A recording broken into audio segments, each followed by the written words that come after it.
Hey guys, today I'm going to show you how I build these Christmas trees. Before we hop right in, just a couple things to cover. With these trees, you kind of have three tiers of trees. In other words, you got basic, intermediate, and advanced.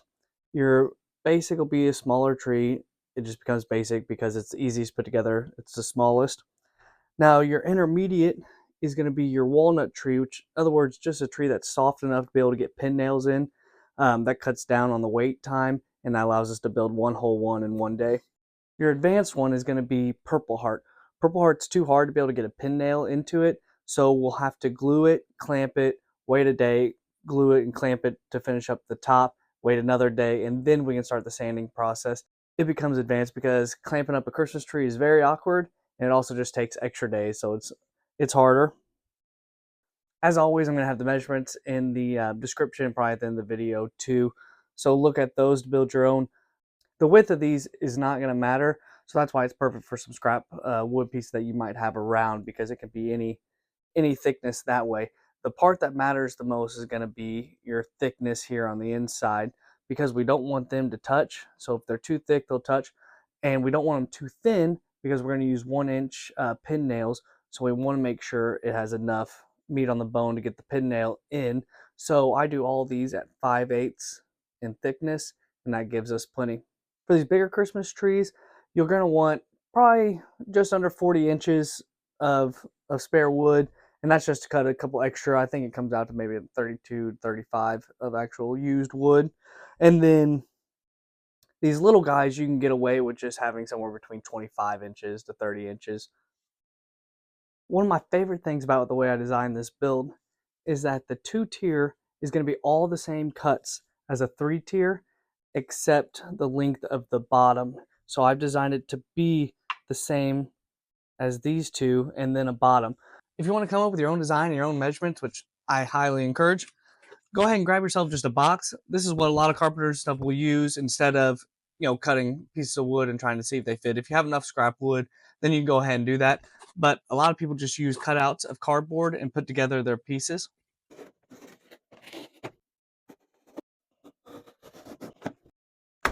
Looks like it's pretty much spot on 12 inches. First step is to pick out as much scrap wood as you can. So these, luckily they're all ripped down about 1.5 inches from whenever I used them before, but they are thick. So I'm going to take them over to the planer and just bring them down to 5/8 inch. If you don't have a planer, you can just put this on your table saw and run it through. You'll probably get some burnouts. You could do some sanding afterwards, just a little more time consuming, but if that's what you have, then go ahead and work with that.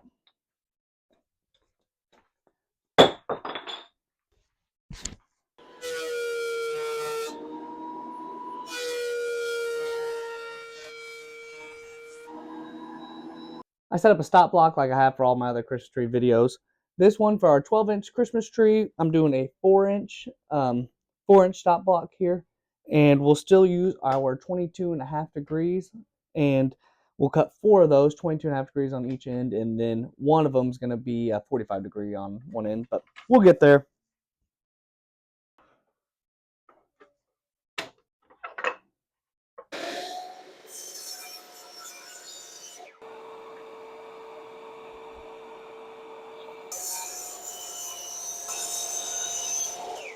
Also, make sure when you make your cut, you let the blade release and stop before bringing it up, because you can easily get some binding here. So let the blade stop all the way and then bring it up. Now those 4 have been cut, so now we'll go to the other 4-incher that has a 45 degree angle on one side. So it's already cut. It was left at the 22.5 for my previous cut. You got 2 changes here really. It says sliding it up with the point outside, we got to flip it and put the point on the inside. Second change is make sure to turn off your 22.5 and turn it on to 45. Now you've got this with the 22.5 degree angle and the 45 degree angle. So we'll grab that. And also this piece right now with our 45 degree angle, I want to take it over to our 4 pieces, mock together the Christmas tree, just to make sure that the length of this is going to be correct and that we don't need to make any adjustments yet before we finish up all of our cuts. So I'm going to put together the top here and adjust down to the bottom.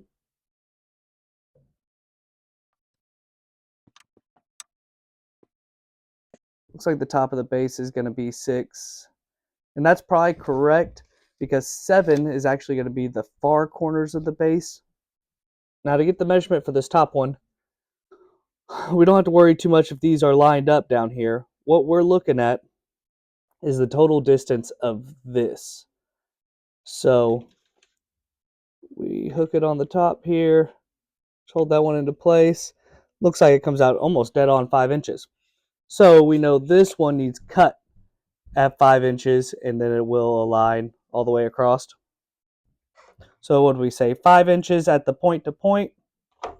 Well, let's see. There's my 5-inch mark, but I need to see it on this side.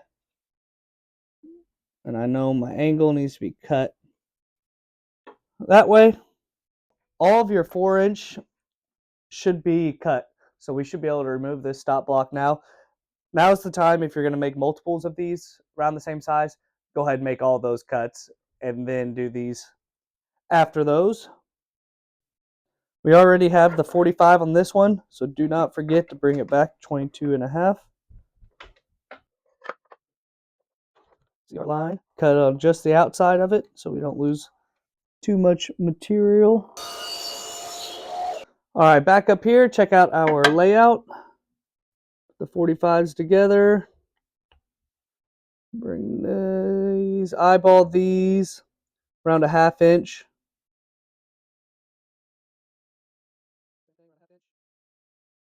Looks like from point to point, we're still sitting at right over 6 inches. All right, test fit time.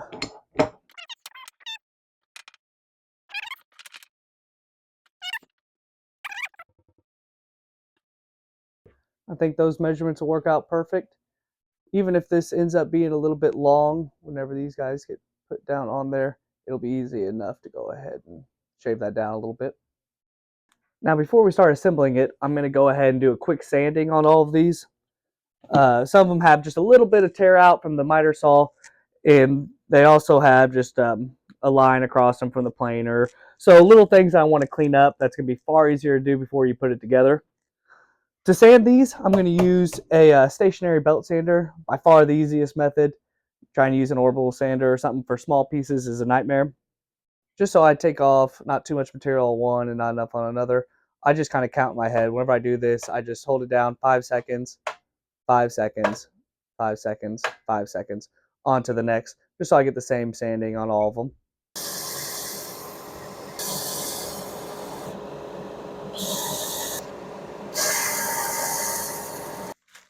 All right, put some wax paper down, and then we'll lay it out. All right, for connecting all these pieces together, I'm just going to use some wood glue and also this as our fastener pin nailer, 23 gauge, and just little 1-inch nails in there.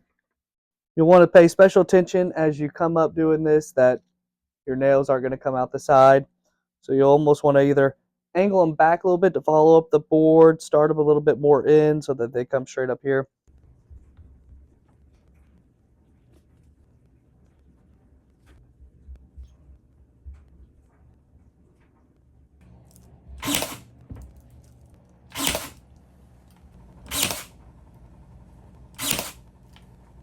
Make sure to clean up your glue as you go. Just wipe some off with a wet rag. For the inside corners, use the classic straw trick. I don't know how well you can see this, but it's gonna come in. Just grab it right on out. The more you work on the glue, easier it's gonna be to finish this up and not have to try to take off as much glue. Purple Heart's an extremely hard wood, so for the next step of putting these on, you can try to glue it and pin nail it. That works with walnut and maple if you're building these, but for the Purple Heart specifically, it's going to be a lot tougher. it's got a lot more chance of those pin nails not being able to go in, then you're messing up your whole thing. So with these, I'll put them on, and then I usually just use my pinchers to hold it as a clamp. You can even use a zip tie to clamp it on. But the whole point is to be able to compress that wood glue, because wood glue does not bond unless it's under pressure. So you'll need to clamp it in some form or another.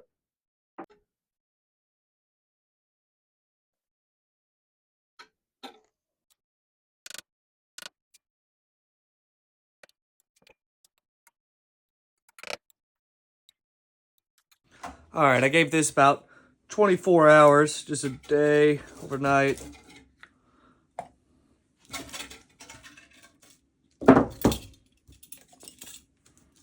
Now the glue should be nice and cured. We're gonna do the same thing for the top. It's gonna be a little bit different just because we're gonna have 3 points of contact that we're gonna have to do, but we'll try to get a little creative with this top.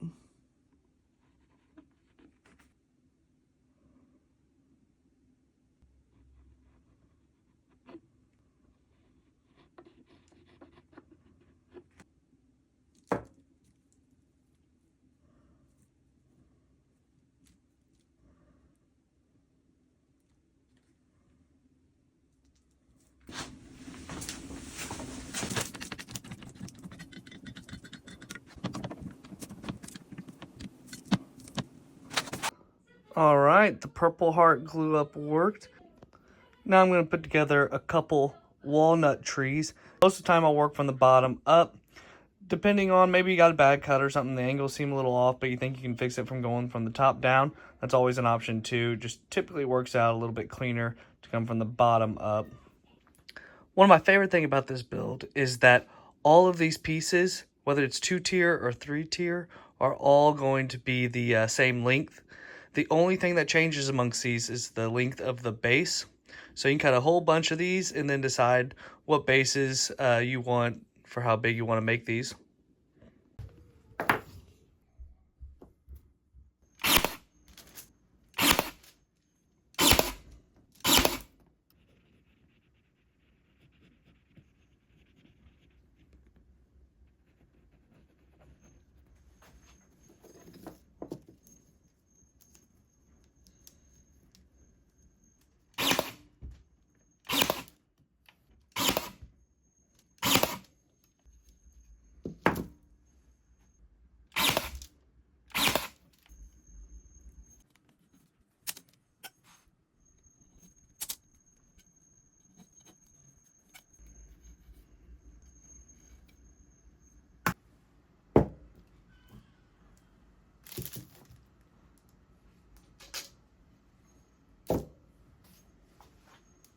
All right, guys, now that we got all of our Christmas trees put together, we're going to move on to sanding. I'm going to do 150 grit and then 180 grit, and I'm going to actually finish it with Rubio Monocoat, but we'll get there. First thing to look at is you might have a couple gaps in some of these connection areas. You can always use the old wood glue sand over trick, which will mix the glue and the sawdust as you're sanding and works as a wood filler. I'll do that especially for these little pin nail holes. We'll put a little glue down as we're sanding and let it fill in the gaps.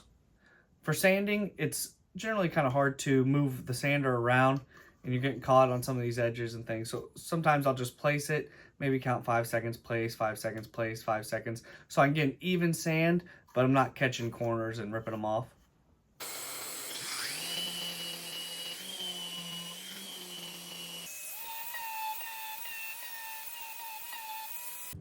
When doing the glue in these joints, make sure to turn off your dust collection or your shop vac because we want the dust to build up and go into that wood glue.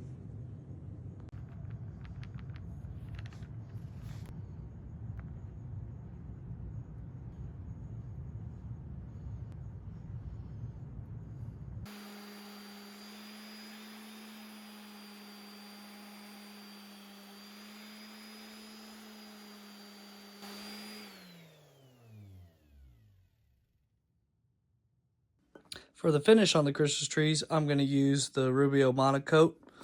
Now, if you're working with hardwoods, I highly recommend you move it over to something like this Rubio Monocoat. It may seem expensive right out the gate, but you use such a small amount of this that it lasts a really long time. So don't let that deter you.